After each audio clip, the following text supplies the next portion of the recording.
Alright, so we're going to now move on to mood disorders. So anxiety disorders is one umbrella of disorders, which is a Axis 1 disorder. Mood disorders are also Axis 1 disorders, but now that we're going to look at things where the main issue is mood being too far in one direction or the other.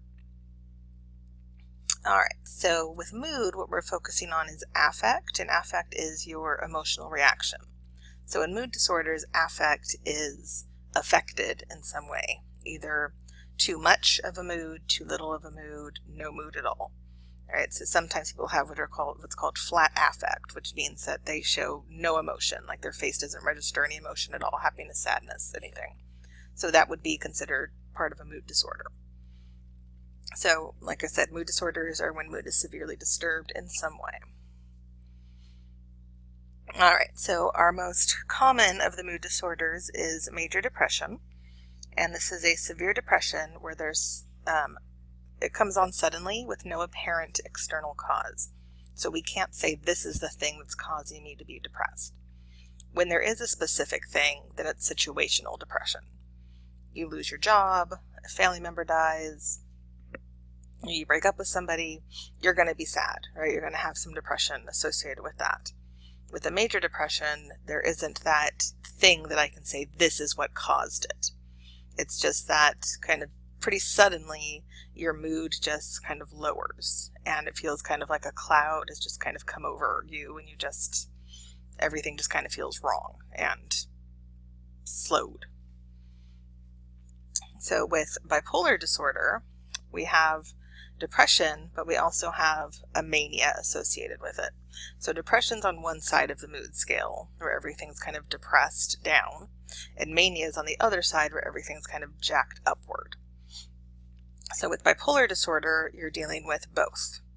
It used to be called manic depressive disorder, then we changed the name to bipolar disorder because you're going between the two poles of mania and depression. So there are different types of bipolar disorder, some that are more manic type, some that are more depressive type.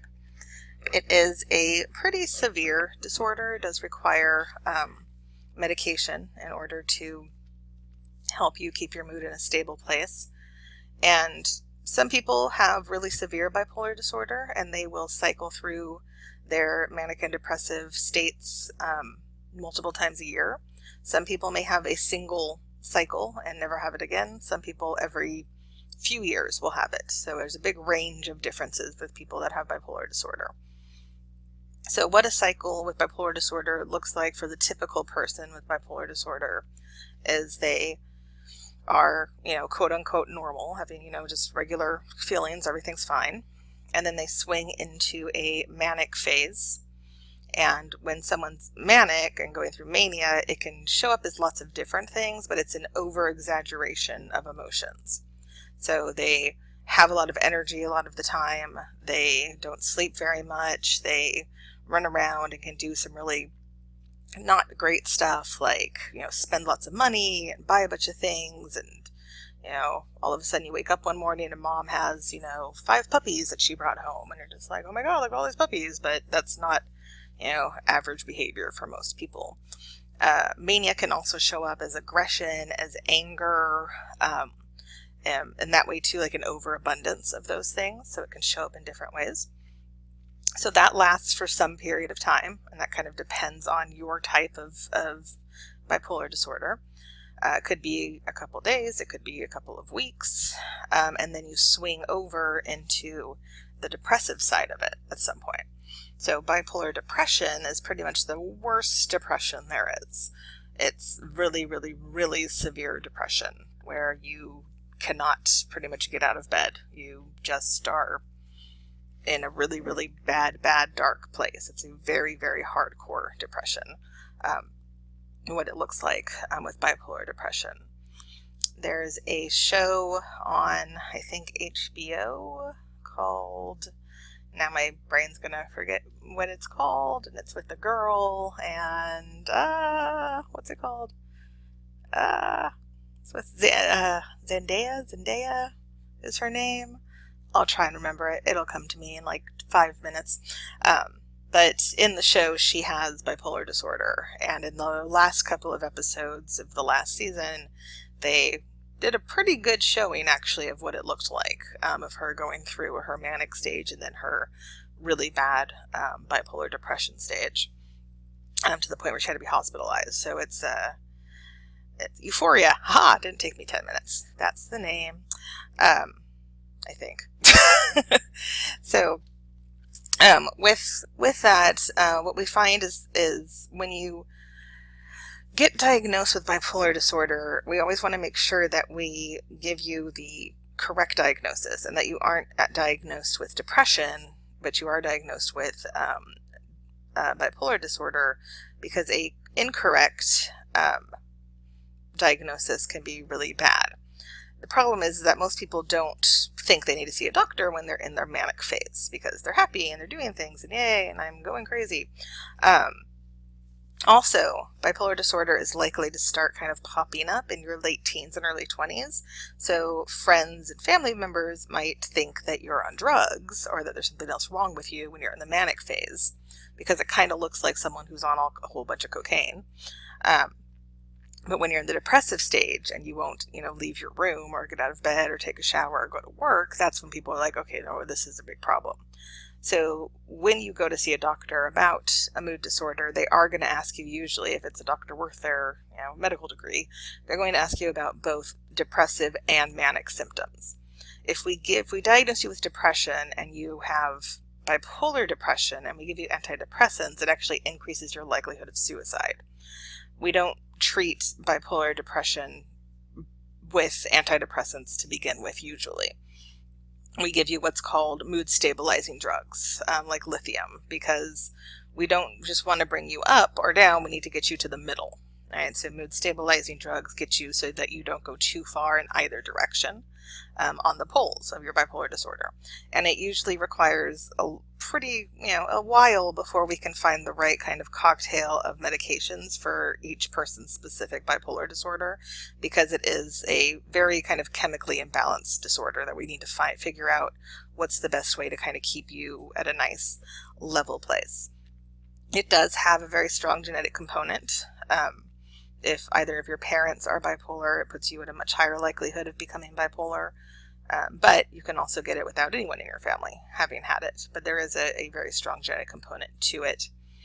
If you find the right amount of medications and therapy to help you, it can be a disorder that you can live with and go on and have a healthy, happy life. Same thing with, a regular major depression. If you find the right, therapy and medication, you can go on. Lots of people have depression and live, normal, happy lives, have jobs, have families, and are able to, be productive members of society. But you need to recognize this is something that I have and I do need help for it. The same way you would go to a doctor if you had a broken arm. All right, so let's move on to psychiatric disorders, psychotic disorders, and that will be the main one, schizophrenia, that most people have heard of. So schizophrenia is severely disordered thinking, bizarre behavior, and inability to separate fantasy from reality.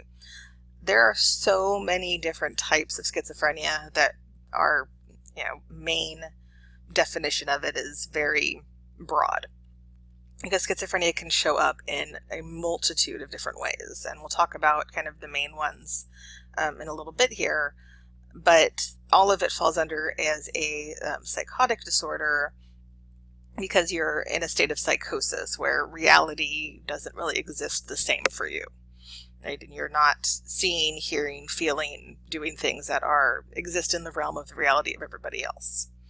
So schizophrenia is not the same as multiple personalities, even though it has been, kind of linked to it inappropriately and wrongly in multiple ways. They are completely different disorders and fall under completely different umbrellas of disorders.